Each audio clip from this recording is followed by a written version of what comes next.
Sa ngalan ng Ama at ng Anak at ng Espiritu Santo. Amen. Sumainyo ang Panginoon. At sumaiyo rin. Mga minamahal na kapatid, sa ikawalong araw ng ating pagsisimbang gabi, hilingin natin ngayong gabi sa Diyos na tayo ay bigyan niya ng biyaya ng pagkakaroon ng isang mabunga at kapaki-pakinabang na buhay.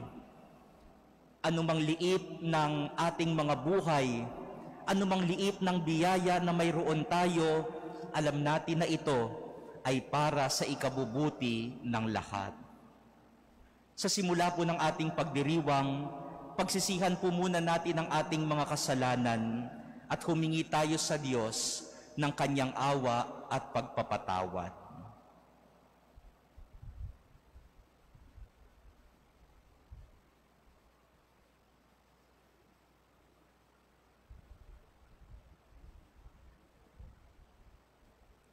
Panginoong Jesus, pinagaling mo ang mga may sakit. Panginoon, kaawaan mo kami. Panginoon, kaawaan mo kami. Panginoong Jesus, pinatawad mo ang aming mga kasalanan. Kristo, kaawaan mo kami. Kristo, kaawaan mo kami. Panginoong Jesus, ibinibigay mo sa amin ang iyong katawan at dugo bilang pagkain at inumin. Panginoon, kaawaan mo kami. Panginoon, kaawaan mo kami. Kaawaan tayo ng makapangyarihang Diyos. Patawarin tayo sa ating mga kasalanan at patnubayan tayo sa buhay na walang hanggan. Amen. Papuri sa Diyos sa kaitaasan.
Manalangin tayo.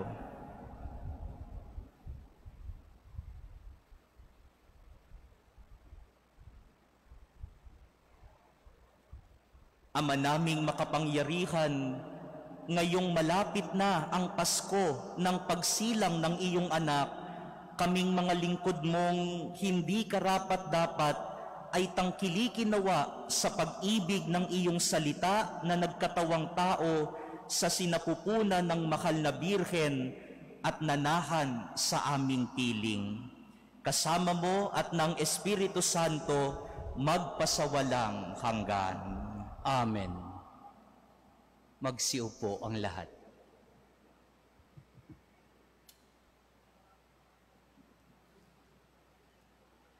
Pagbasa mula sa aklat ni Propeta Malakiyas.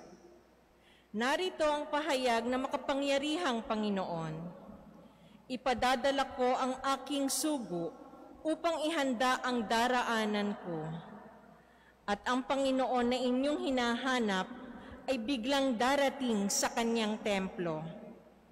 Darating ang pinakahihintay ninyong sugo at ipahahayag ang aking tipan. Ngunit, sino ang makatatagal pagdating ng araw na iyon? Sino ang makahaharap pag siya'y napakita na? Siya'y parang apoy na nagpapadalisay sa bakal at parang matapang na sabon. Darating siya para humatol at dadalisayin niya ang mga saserdote tulad ng pagdalisay sa pilak at ginto. Sa gayon, magiging karapat-dapat silang maghandog sa Panginoon. At ang mga handog na dadalhin ng mga taga-Huda at Jerusalem ay magiging kalugod-lugod sa Kanya, tulad ng dati. Ngunit bago dumating ang nakahihindik na araw ng Panginoon, isusugo ko sa inyo si Propeta Elias. Muling magkakalapit ang loob ng mga ama't mga anak. Kung hindi, mapipilitan akong pumarian at wasakin ang inyong bayan. Ang salita ng Diyos. Salamat sa Diyos. Itaas niyo ang paningin, kaligtasay dumarating. Itaas niyo ang paningin, kaligtasay dumarating. Ang kalooban mo'y ituro, O Diyos, ituro mo sana sa abang mong lingkod. Ayon sa matuwid, ako ay turuan, ituro mo poon ang katotohanan. Itaas niyo ang paningin, kaligtasay dumarating. Mabuti ang poon at makatarungan sa mga salari, guro at patnubay. Sa mababang loob, siya yaong gabay at nagtuturo ng kanyang kalooban. Itaas niyo ang paningin, kaligtasay dumarating. Tapat ang pag-ibig siyang umaakay sa tumatalima sa utos at tipan. Sa tumatalima, siya'y kaibigan at tagapagturo ng banal na tipan. Itaas niyo ang paningin, kaligtasay dumarating. Magsitayo ang lahat.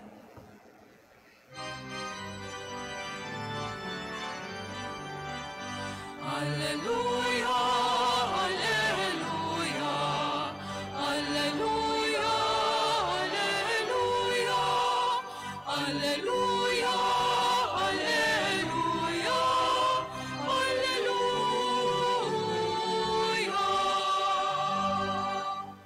Harit batong panulukang sa liga ng sambayanan, halina't kami idangal.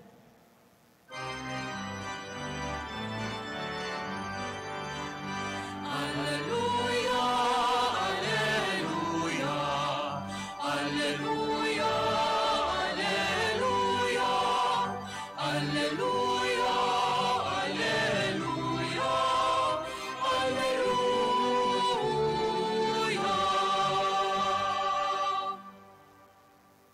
Sumainyo ang Panginoon. At sumaiyo rin. Ang mabuting balita ng Panginoon ayon kay San Lucas. Papuri sa iyo, Panginoon. Dumating ang oras ng panganganak ni Elizabeth at nagluwal siya ng isang sanggol na lalaki. Nabalitaan ng kanyang mga kapitbahay at mga kamag-anak na siya'y pinagpala ng Panginoon at nakigalak sila sa kanya. Nang 8 araw, dumalo sila sa pagtutuli ng sanggol. Sakarias sana ang ipangangalan sa kanya, gaya ng kanyang ama. Ngunit sinabi ng kanyang ina, hindi, Juan ang ipangangalan sa kanya. Subalit wala isa man sa iyong mga kamag-anak ang may ganyang pangalan, wika nila. Kaya't hinudyatan nila ang kanyang ama at itinanong kung ano ang ibig niyang itawag sa sanggol. Humingi siya ng masusulatan at sumulat ng ganito, Juan ang kanyang pangalan. at namangha silang lahat. Pagdakay nakapagsalita siya at nagpuri sa Diyos. Natakot ang lahat ng kanilang kapitbahay, ano pat naging usap-usapan sa buong kaburulan ng Judea ang mga bagay na ito. Pinakaisip-isip ito ng lahat ng nakaalam at ang kanilang tanong, magiging ano nga kaya ang batang ito, sapagkat maliwanag na sumasa kanya ang Panginoon. Mga kapatid, ang mabuting balita ng Panginoon. Pinupuri ka namin, Panginoong Hesukristo. Magsiupo ang lahat. Tayo po ngayon ay nasa ika-8 simbang gabi na, second to the last. Parang kailan lang ay nagsimula tayo ng ating pagsisimbang gabi at ngayon ay malapit na nating matapos ang siyam na araw na nobenaryo para sa ating mahal na ina at paghahanda para sa kanyang pagsilang sa anak niyang si Jesus. Hayaan niyo po na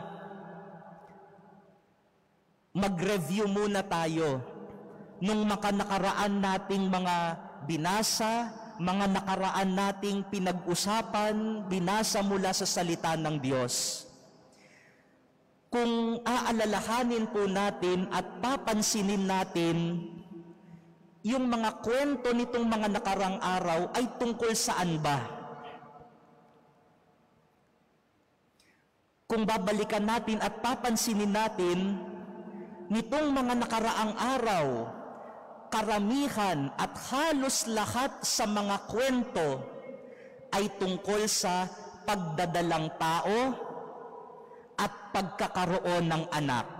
Di po ba? Kung babalikan po natin yung ating mga pagbasa, puro tungkol sa mga taong nagdalang tao, nabuntis at nanganak. At hindi lamang po mga ordinaryong tao ito.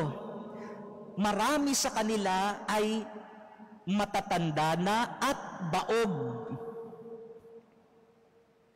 Kung naaalala ninyo, ay binasa natin ang tungkol kay Manoah at ang kanyang asawa na matanda na sila at hindi nagkakaanak.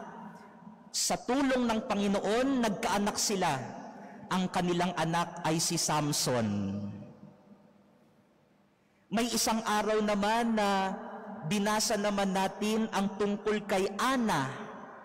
Hindi rin sila magkaanak ng kanyang asawa, pero nung siya ay nanalangin sa templo, nagkaroon ng anak at ang kanyang anak ay si Samuel.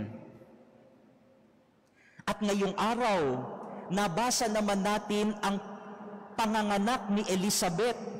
Parehas sila ni Zacarias na matanda na at walang anak, pero dahil biniyayaan ng Diyos, nanganak si Elizabeth, ang kanilang anak ay si Juan Bautista.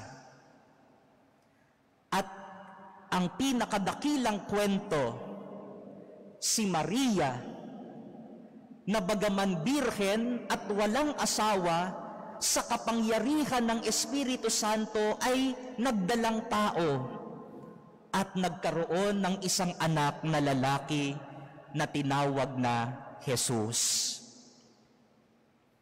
Siguro po magtataka tayo, bakit kaya puro tungkol sa pagdadalang tao? Bakit kaya tungkol sa panganganak ang lahat ng kwento natin na narinig sa Biblia mula sa ating mga pagsisimbang gabi?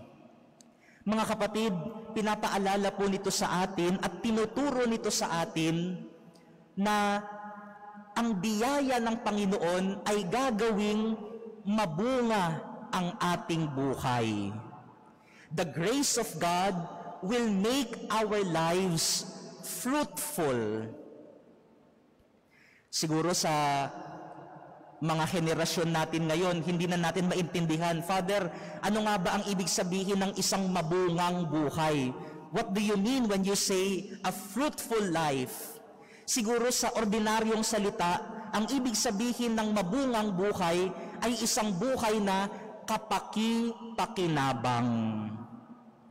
Isang buhay na may pakinabang. Isang buhay na nagdudulot ng kabutihan. Yan po ang ating dasal sa pagsisimbang gabi natin.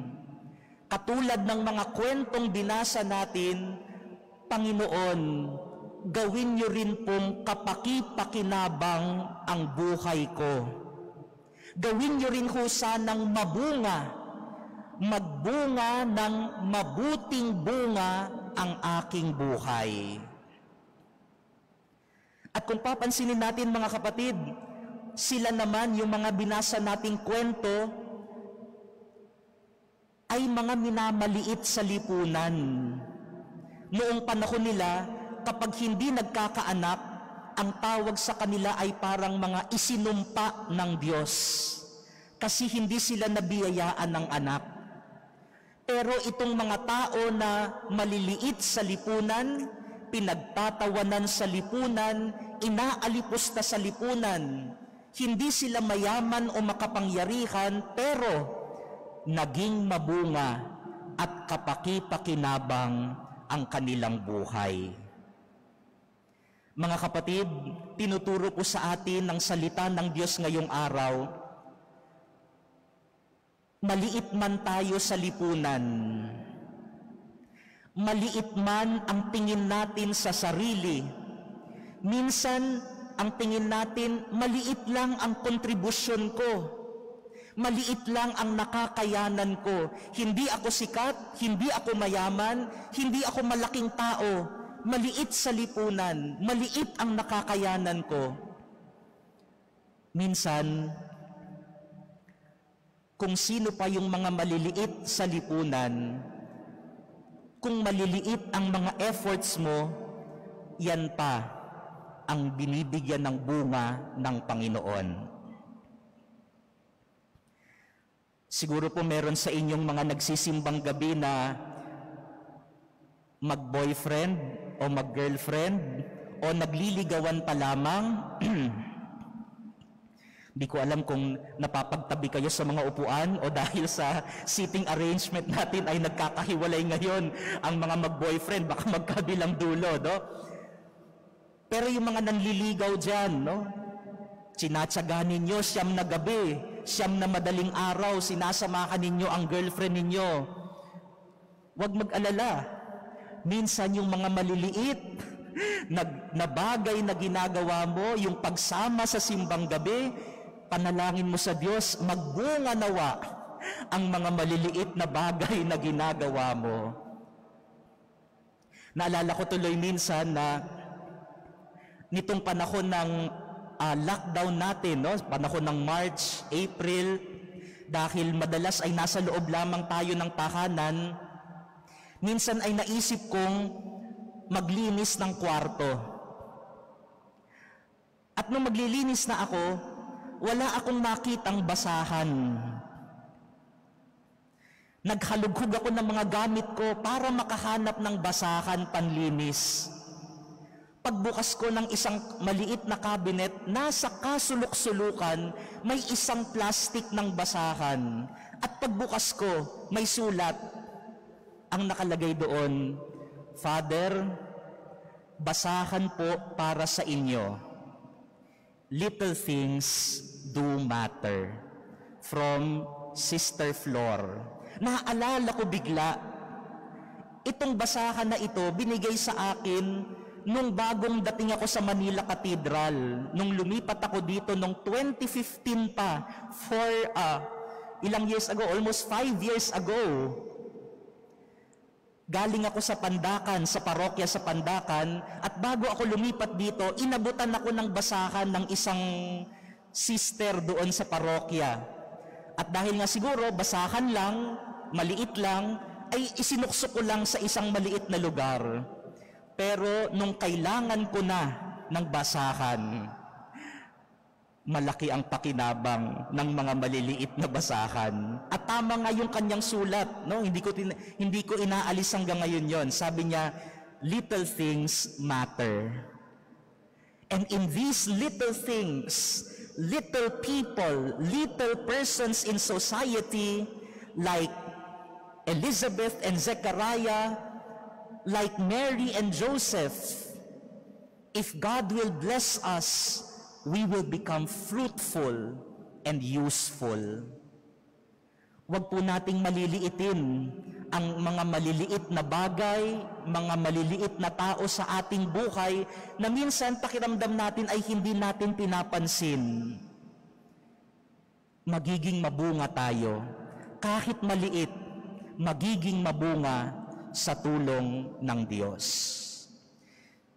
Kaya mga kapatid, huwag kayong matatakot, huwag kayong mahihiya na magregalo ng maliliit na bagay. Minsan, nahihiya tayong magregalo ng maliliit na bagay, baka pagtawanan tayo. No? Nung isang araw, meron akong nakita, naglolokohan sila kasi ang regalo niya ay face shield, no? Nakabalot ng ano, pero alam mong face shield na yun, no?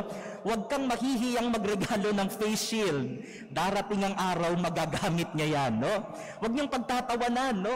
Magregalo man ng pitchel, no? Yan ang mga regalo na pinagtatawanan natin, no? Pitchel, planggana, may nagre-regalo pa ng isang hollow block, no? Huwag kayong mahiya, no? Dalang araw, darating ang panahon, magagamit yan. Ang mga maliliit na bagay, ang mga maliliit na effort at gawain natin, at minsan sa tingin natin maliit lamang tayo na tao sa lipunan, hindi ibig sabihin wala ka ng pakinabang. Sa kwento ng Diyos, kahit ang mga maliliit sa laylayan ng lipunan ay nagiging kapaki-pakinabang, mabunga ang kanilang buhay.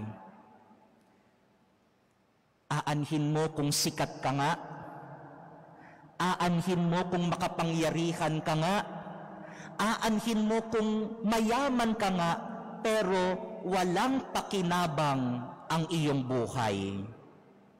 Kundi nagdudulot lang ang iyong buhay ng kasamaan sa kapwa. Hindi yan ang magandang buhay. Panalangin po natin sa ating pagsisimbang gabi, second to the last.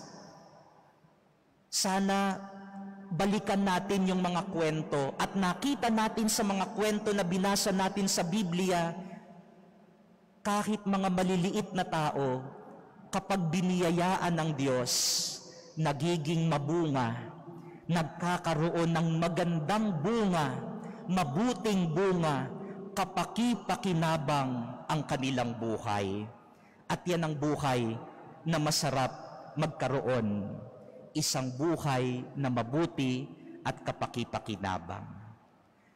Mga kapatid, bukas ay last evening na natin. Pero ngayon pa lang, tanungin na natin ang ating mga sarili, ano kaya ang bunga ng 9 na gabi na nagsimba ako dito? Baka dumaan lang na wala lang pagkatapos. Maganda ngayon pa lang, mamaya sa communion, babalik kayo sa inyong mga upuan at magdadasal tayo ng tahimik. Tanungin natin ang Diyos. Tanungin natin ang ating mga isip at puso. Ano kaya ang bunga? Ano kaya ang ibubunga nito ng simbang gabi na ito sa aking buhay ngayong taon? Mabuti ba? Mabuti kaya ang bunga nito? Mga kapatid, kung maliit man lang ang bunga ng simbang gabi na ito, huwag matakot. Sapagkat kahit sa mga maliit na biyaya ng Diyos, nagiging mabunga at kapaki-pakinabang ang ating buhay. Amen.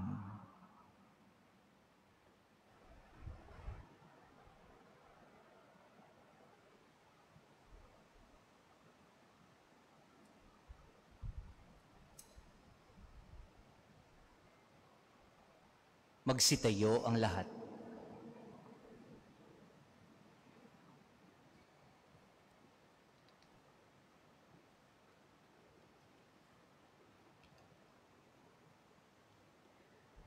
Tinawag ni Zacarias na Juan ang kanyang anak, na ang ibig sabihin ay ang Diyos ay mapagpala. Taglay ang pagtitiwala sa pagiging mapagpala at bukas palad ng Diyos. Sa bawat kahilingan ng ating itutugon, Panginoon, dinggin mo ang aming panalangin. Panginoon, dinggin mo ang aming panalangin. Ang simbahan at mga pinuno ng pamahalaan naway tunay na maipakita ang pagiging bukas palad ng Diyos sa kanilang mapagmahal at matiyagang paglilingkod sa bayan ng Diyos. Manalangin tayo sa Panginoon. Panginoon, dinggin mo ang aming panalangin. Ang ating pangalan at karangalan naway pahalagahan natin bilang Kristiyano upang makatupad tayo sa ating mga pangako sa binyag. Manalangin tayo sa Panginoon. Panginoon, dinggin mo ang aming panalangin. Ang mga pamilya naway pagpanibaguhin ang kanilang pagmamahalan, pagkakaisa at pagtataguyod sa bawat isa. Manalangin tayo sa Panginoon. Panginoon, dinggin mo ang aming panalangin. Ang mga may sakit naway makaranas ng ginhawa at kapanatagan dahil sa mga panalangin at pagpapalakas ng loob mula sa kanilang mga pamilya at kaibigan. Manalangin tayo sa Panginoon. Panginoon, dinggin mo ang aming panalangin. Ang mga yumao naway makatuloy sa tahanan ng ating Ama sa Langit. Manalangin tayo sa Panginoon. Panginoon, dinggin mo ang aming panalangin. Tahimik po nating idalangin ngayon ang ating mga pansariling kahilingan at ang mga kahilingang inialay sa misang ito.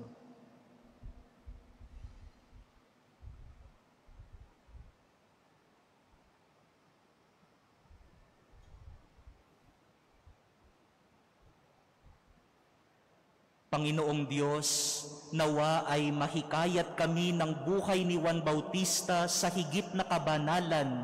Puspusin mo kami ng kanyang espiritu habang nagsisikap kami sa paglilingkod sa iyong bayan. Hinihiling po namin ito sa pamamagitan ni Kristong aming Panginoon. Amen. Magsiupo ang lahat.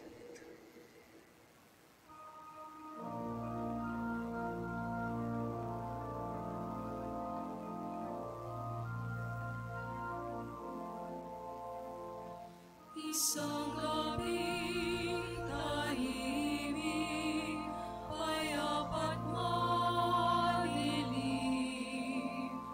nabalot ng liwanag, hudyat ng pagdating.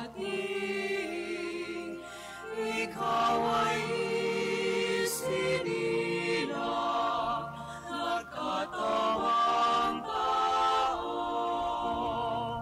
nanahan ka sa amin, naghari sa mundo. Sa sabsaban ikaw ay isinilang, simula na ganap na pag-alay. Alay namin aming pusong umiibig. Sa sabsaban sa iyo'y hingay.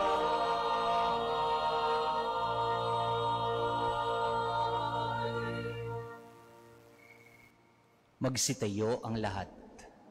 Manalangin kayo mga kapatid upang ang ating pagkakain ay kalugdan ng Diyos Amang makapangyarihan. Tanggapin nawa ng Panginoon itong paghahain sa iyong mga kamay sa kapurihan niya at karangalan sa ating kapakinabangan at sa buong sambayanan niyang banal. Ama naming lumikha, ang paghahain ito na nagdudulot sa amin ng ganap na pagsamba sa iyong kadakilaan ay maging lubos nawang pakikipagkasundo namin sa iyo upang maipagdiwang namin ng may dalisay na loob ang pinagbuhatan ng aming manunubos na namamagitan kasama ng Espiritu Santo magpasawalang hanggan. Amen. Sumainyo ang Panginoon. At sumaiyo rin. Itaas sa Diyos ang inyong puso at diwa. Itinaas na namin sa Panginoon. Pasalamatan natin ang Panginoong ating Diyos. Marapat na siya ay pasalamatan. Ama naming makapangyarihan, tunay ngang marapat na ikaw ay aming pasalamatan sa pamamagitan ni Hesukristo na aming Panginoon. Ang pagsusugo mo sa Kanya ay ipinakayag ng lahat ng mga propeta. Ang pagsilang niya ay pinanabikan ng mahal na birheng Kanyang inang tunay sa kapangyarihan ng Espiritong Banal. Ang pagdating niya ay inilahad ni San Juan Bautista sa kanyang pagbibinyag. Ngayong pinagkakandaan namin ng maligayang araw ng kanyang pagsilang, kami ay nananabik at nananalangin lubos na makaharap sa kanyang kadakilaan. Kaya kaisa ng mga anghel na nagsisiawit ng papuri sa iyo ng walang humpay sa kalangitan, kami nagbubunyi sa iyong kadakilaan. Santo, Santo, Santo, Panginoong Diyos ng mga hukbo, napupuno ang langit at lupa ng kadakilaan mo, o sana sa kaitaasan. Pinagpala ang naparirito sa ngalan ng Panginoon, o sana sa kaitaasan. Magsiluhod ang lahat.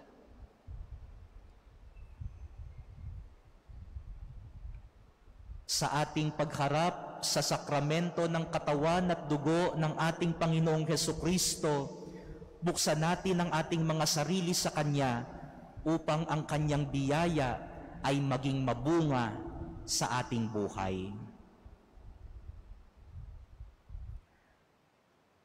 Ama naming banal, ikaw po ang bukal ng tanang kabanalan, kaya't sa pamamagitan ng iyong Espiritu, gawin mong banal ang mga kaloob na ito upang para sa amin ay maging katawan at dugo ng aming Panginoong Hesukristo.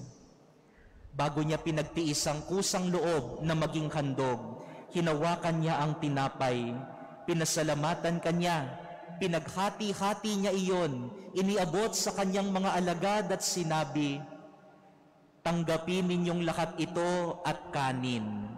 Ito ang aking katawan na ihahandog para sa inyo."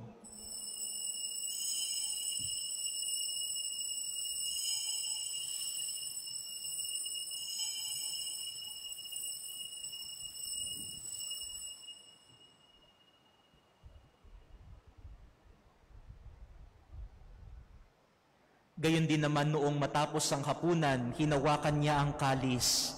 Muli kanyang pinasalamatan. Iniabot niya ang kalis sa kanyang mga alagad at sinabi, "Tanggapin ninyong lahat ito at inumin. Ito ang kalis ng aking dugo ng bago at walang hanggang tipan. Ang aking dugo na ibubuhos para sa inyo at para sa lahat sa ikapagpapatawad ng mga kasalanan. Gawin ninyo ito sa pag-alala sa akin."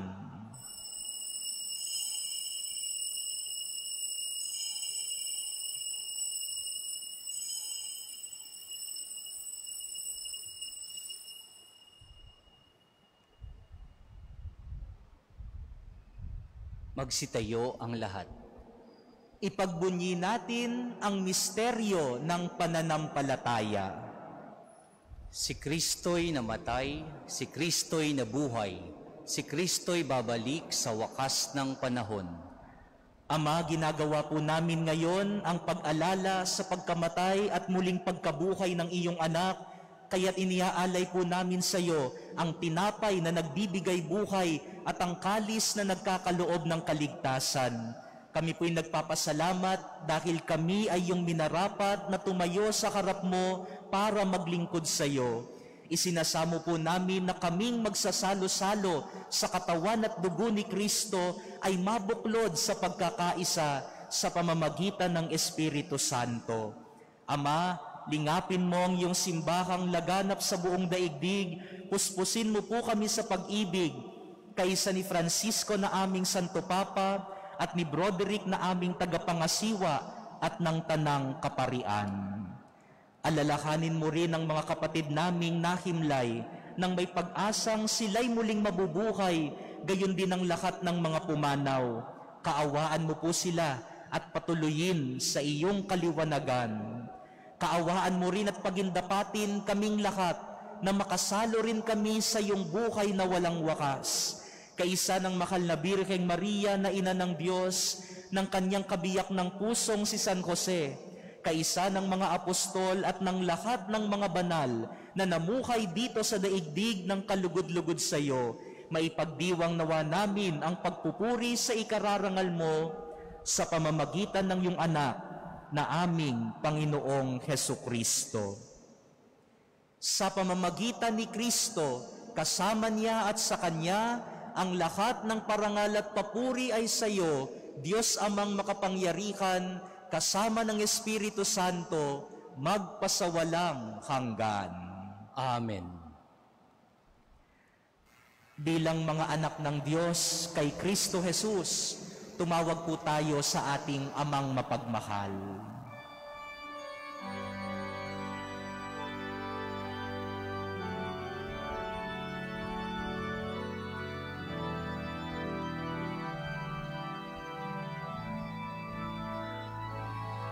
Ama namin, sumasalangit ka, sambahin ang ngalan mo,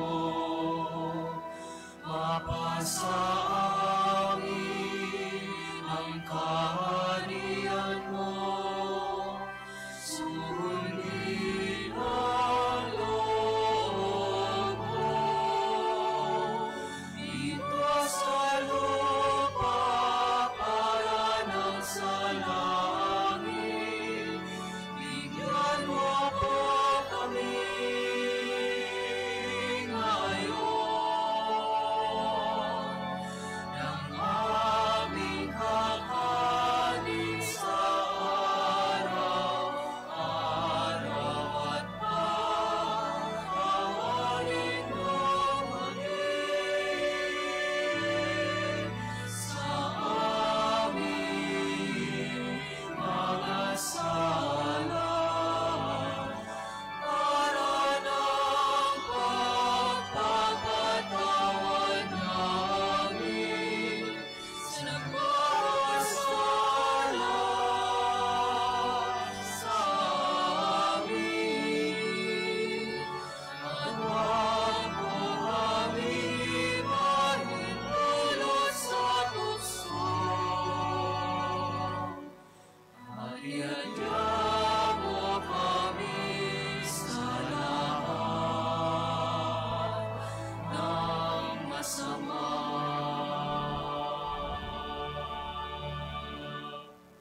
Hinihiling po namin kami ay iadya sa lahat ng masama, pagkalooban ng kapayapaan araw-araw, iligtas sa kasalanan, at ilayo sa lahat ng kapahamakan, samantalang aming pinananabikan ng dakilang araw ng pagpapahayag ng tagapagligtas naming si Hesukristo. Sapagkat iyo sa iyo ang kaharian at ang kapangyarihan at ang kapurihan magpakailanman. Amen. Panginoong Hesukristo, sinabi mo sa iyong mga apostol, kapayapaan ang iniiwan ko sa inyo, ang aking kapayapaan ang ibinibigay ko sa inyo. Tunghayan mo po ang aming pananampalataya at huwag ang aming mga pagkakasala. Pagkalooban mo kami ng kapayapaan at pagkakaisa ayon sa iyong kalooban, kasama ng Espiritu Santo, magpasawalang hanggan. Amen. Ang kapayapaan ng Panginoon ay laging sumainyo. At sumaiyo rin. Magbigayan po kayo ng kapayapaan sa isa't isa.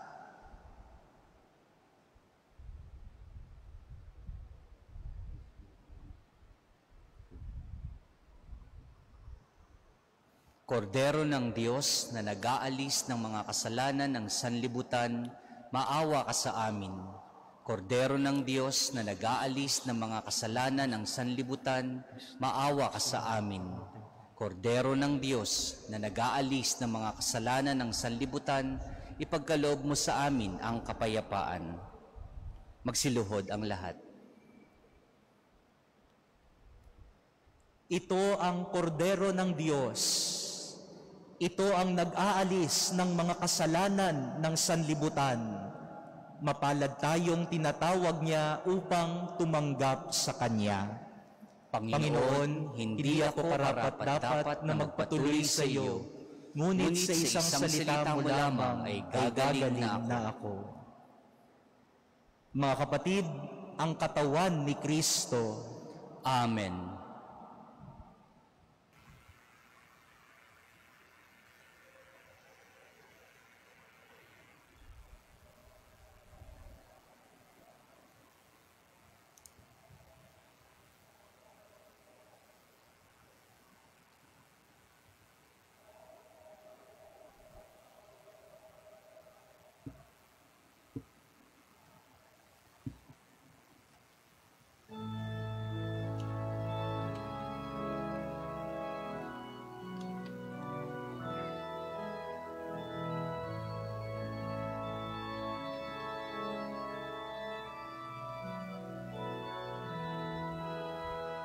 Doon sa bayan ng Bethlehem,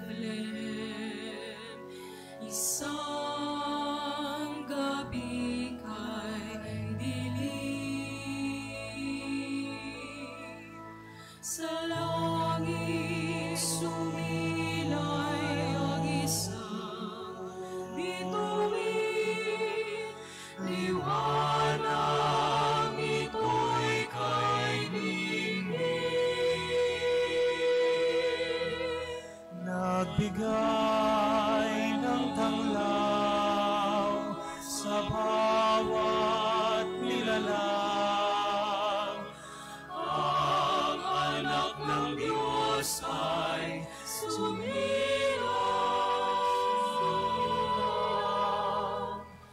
Doon sa bayan ng Bethlehem ay isang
Magsitayo ang lahat.